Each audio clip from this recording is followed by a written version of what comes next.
Hey, Joe Gilder here from Home Studio Corner. I want to show you how to hook up your speakers on the StudioLive Series 3 mixer. It's a pretty simple thing, but there's a couple of things you want to know. First of all, I recommend not using the main outputs of your mixer to feed your speakers. Why is that? Well, the main outputs are fed from this master fader here on the mixer.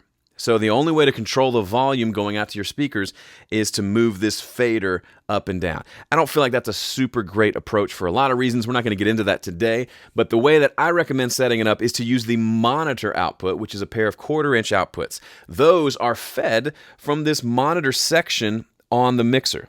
So you see how it says monitors? You got a volume control for the monitor or the speakers themselves and a volume control for the headphones. We'll talk about headphones in the next video.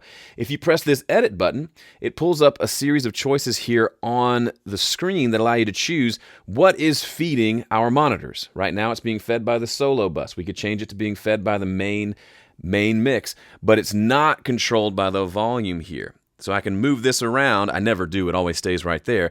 But to control the volume of what's going to the speakers, you turn this volume knob right there. Now, it really is that simple. You can make great music, great records, plugging your speakers directly into the monitor outputs. If you want to go a step further and you want some more control, like a way to mute all your speakers or to hook it into different sets of speakers and switch between them, you're going to need a different solution. Yes, you could technically do that on this board by using different submixes and subgroups and auxiliary outputs, but it's not really designed for that.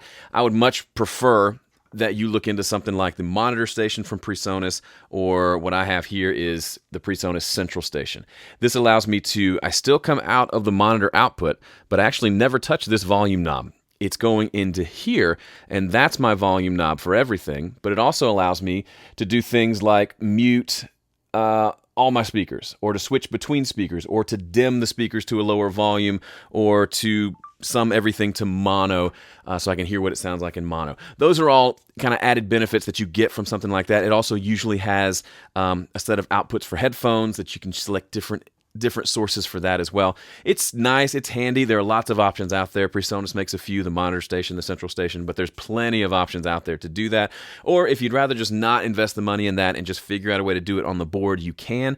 Just know it's not really made to be a central station. It's made to be a mixer that does have a monitor output to allow you to control the volume of the monitors with one knob. All right, that's it for this video. Thanks so much for watching. See you in the next one.